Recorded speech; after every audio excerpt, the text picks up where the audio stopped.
అమ్మవారు ఒక్కొక్కసారి రాక్షస సంహారమునకు అనువైనటువంటి శరీరాన్ని పొందుతుంది.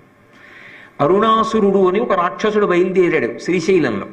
అరుణాసుర సంహారం చేయవలసి వచ్చింది. తుమ్మెద చేతిలో మరణిస్తానన్నాడు. అందుకని ఆమె భ్రమరాంబిక అయింది. భ్రమరాంబిక అయి ఆమె భ్రమర స్వరూపాన్ని పొంది వెనక తన యొక్క ఆ గణాలన్నింటినీ కూడా తుమ్మెదల యొక్క దండుగా మార్చింది. మార్చి ఆమె బయలుదేరి వెళ్ళి అరుణాసుర సంహారం చేసింది. అందుకే ఇప్పటికీ శ్రీశైల పర్వతం మీద అమ్మవారి యొక్క గణములు తుమ్మెదల రూపంలోనే తిరుగుతూ ఉంటాయి అని. శ్రీశైలంలో అమ్మవారి మూర్తి వెనక ఎప్పుడు ఎన్నో తుమ్మెదలు తిరుగుతూ ఉండేవిటి. ఆ తుమ్మెదలు వెళ్ళిపోవడానికి కారణాన్ని నేను సభాముఖంగా ప్రస్తావన చెయ్యను. ఒకప్పుడు అవి దేవాలయంలోంచి నిష్క్రమించాయి, కానీ ఇప్పటికీ భ్రామరీనాదం వినపడుతుంది అంటారు. అవి తుమ్మెదలు బోలెడన్ని ఉండేవి. గోడ వెనక అమ్మవారి దేవాలయం వెనక ఒక చిన్న కన్నం ఉంటుంది, అంగుళం అంత కన్నం ఉంటుంది.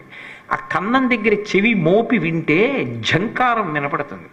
తుమ్మెదలు చేసేటటువంటి ఝంకారం వినపడుతుంది. దాన్ని ఒకప్పుడు ఆకాశవాణి కర్నూలు కేంద్రం వారు దేవాలయం వెనక రికార్డ్ చేసి ప్రసారం చేశారు కూడా.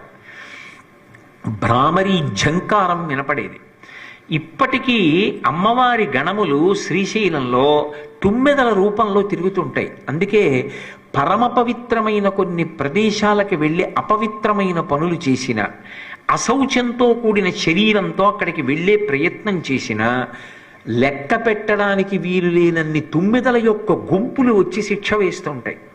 మీరు బాగా జ్ఞాపకం తెచ్చుకుంటే మనందరం శ్రీశైలం వెళ్ళినప్పుడు మనం ఒక ప్రత్యేకమైనటువంటి ప్రాంతానికి వెళ్ళాం, మల్లెల ధార అని. ఆ ప్రాంతానికి వెళ్ళినప్పుడు అక్కడికి వెడుతున్నప్పుడు ఏదైనా చప్పుడు చేసినా సరే వచ్చేస్తాయి. మనం వెడుతున్నప్పుడు భజన చేస్తూ డప్పు వాయించాం, అవి రావడం మొదలుపెట్టాయి. అప్పుడు మనతో ఉన్నటువంటి వ్యక్తి ఒకతను చెప్పాడు, ఇక్కడ డప్పు కొట్టి భజన కూడా చేయకూడదు, నిశ్శబ్దంగా వెళ్ళాలని. మనం నిశ్శబ్దంగా వెడుతుంటే వెళ్ళిపోయి, వెడుతున్నప్పుడు వచ్చి వాసన చూస్తాయి. ఇతని ఎందు ఏ అశౌచం లేదంటే వెళ్ళిపోతాయి. అశౌచం ఉంది, వెళ్ళకూడని రీతిలో వెడుతున్నాడని వాటికి అనుమానం వస్తే కుట్టేస్తాయి. అవి ఎన్నోసార్లు పత్రికల్లో కూడా వచ్చింది.